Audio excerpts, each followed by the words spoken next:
Assalamualaikum warahmatullahi wabarakatuh. Halo semua, selamat datang di channel Muda dan Berani. Nah kawan-kawan, setelah beberapa episode yang lalu saya telah membahas kisah singkat tentang perjalanan hidup Om John Kay.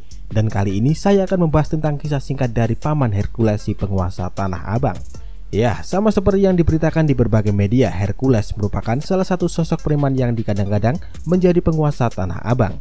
Dan sama seperti Om John, Hercules juga dikabarkan menerima jasa debt collector hingga jasa keamanan.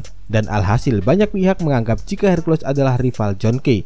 Dan dikabarkan beberapa tahun silam dua kelompok ini pernah bentrok gara-gara rebutan lahan. Tetapi dalam sebuah wawancara, Paman Hercules menganggap jika John Kay adalah teman, hanya saja beda kelompok. Jadi tanpa berlama-lama lagi, siapkan diri Anda dan izinkan saya untuk mulai bercerita tentang perjalanan Hercules menjadi penguasa Tanah Abang. Nah, jika kita mengenal Om John Kay sebagai orang dari Pulau Kay, Maluku, maka lain halnya dengan Paman Hercules. Sebab beliau ini adalah salah satu veteran yang berasal dari Timur-Timur, dan Hercules lahir dengan nama asli Rosario de Marsal. Dan dia lahir di Timur-Timur di sekitar tahun 60-an, dan dia dulu juga tercatat sebagai salah satu pejuang Timur-Timur yang pro-Indonesia. Dan kala itu diceritakan jika beliau pernah menjadi salah satu anak buah Kolonel Gatot Purwanto dalam Kopassus. Dan seperti yang diceritakan oleh Om Gatot, Hercules ikut bergabung dengan Kopassus di kisaran tahun 1983.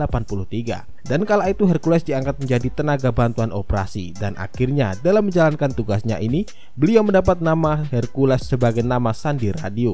Lalu dia pun ditugaskan untuk bidang logistik, dan dia bertugas untuk menyiapkan beras, makanan, hingga mengawal kebutuhan logistik bersama Kopassus di pos-pos garis depan. Dan diangkatnya Hercules untuk mengawal kebutuhan logistik ini bukanlah tanpa alasan, men.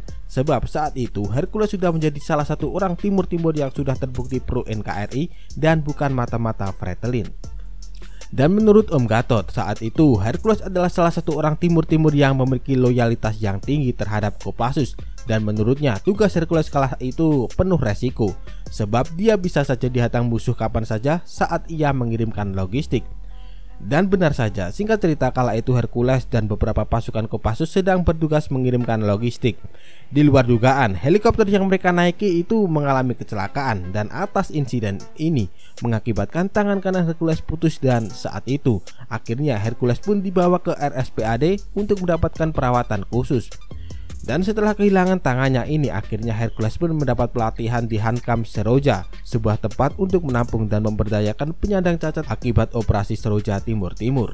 Dan diceritakan Hercules pertama kali masuk Jakarta di sekitar tahun 1987.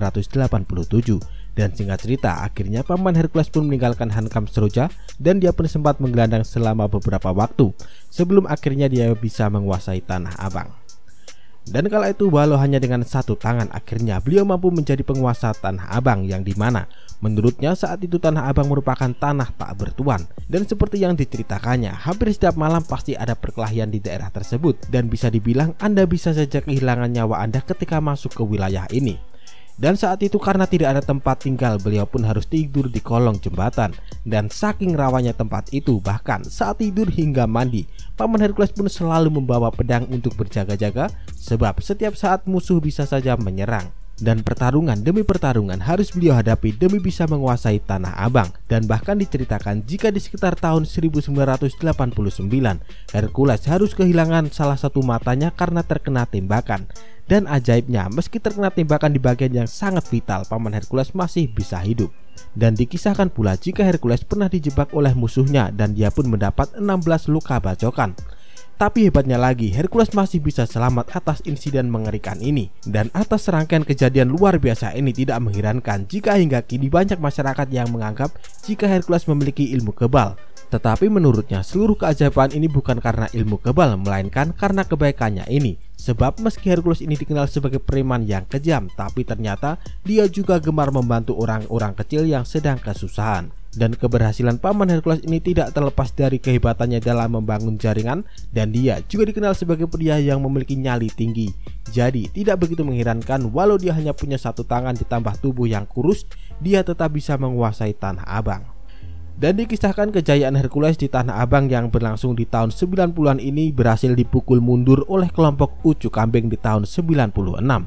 Dan perseteruan terjadi akibat anak buah Hercules menyerang anak buah Ucu Kambing. Dan dikabarkan saat itu perseteruan dua kelompok ini juga timbul akibat isu agama. Sebab saat itu terdengar kabar jika anak buah Hercules hendak membakar masjid, dan hal ini pun lantas memicu kemarahan Ucu Kambing. Dan alhasil terjadilah bentrokan antar dua kelompok ini, dan akhirnya Ucu Kambing memenangkan pertarungan ini. Dan meski saat itu Hercules dianggap kalah, tapi Hercules tetap menjadi sosok yang disegani di Tanah Abang. Dan menurut Ucu Kambing, sebenarnya Hercules ini orang yang baik, hanya saja anak buahnya ini yang mengotori namanya. Dan menurutnya kini dia dan Hercules pun sudah berteman baik. Dan singkat cerita, di sekitar tahun 2006 Hercules pun dikabarkan sudah bertobat, dan dia pun memulai usahanya yang legal di sektor kapal dan perikanan. Dan kini dia dan anak buahnya juga berfokus pada kegiatan-kegiatan sosial untuk membantu sesama. Dan dia pun juga aktif dalam organisasinya yang bernama Gerakan Rakyat Indonesia Baru. Walau begitu, hingga hari ini Hercules juga sudah terlibat dalam berbagai masalah. Dimulai di tahun 2005 Hercules dituduh bertanggung jawab atas perusakan kantor Indopos, kemudian perusakan ruko yang dilakukan oleh anak buahnya. Lalu dia juga dijadikan tersangka kasus pemerasan dan pencucian uang. Dan terakhir dia juga dijadikan tersangka dalam kasus penyerobotan lahan PT Nila Alam Kalideres. Dan menurutku Hercules ini sebenarnya adalah orang yang baik. Jadi saya rasa jika dia pasti punya alasan tersendiri kenapa melakukan hal-hal seperti ini. Dan untuk alasannya sendiri saya rasa hanya Hercules dan Tuhan yang tahu. Dan itulah teman-teman kisah singkat Hercules yang dimulai dari seorang pejuang hingga jadi preman penguasa Tanah Abang. Dan bahkan Hercules juga dikabarkan memiliki kedekatan dengan Prabowo Subianto karena latar belakangnya yang juga pejuang di Timur Timur. Jadi sekian dari saya, jika ada salah kata ya mohon maaf lah, terima kasih.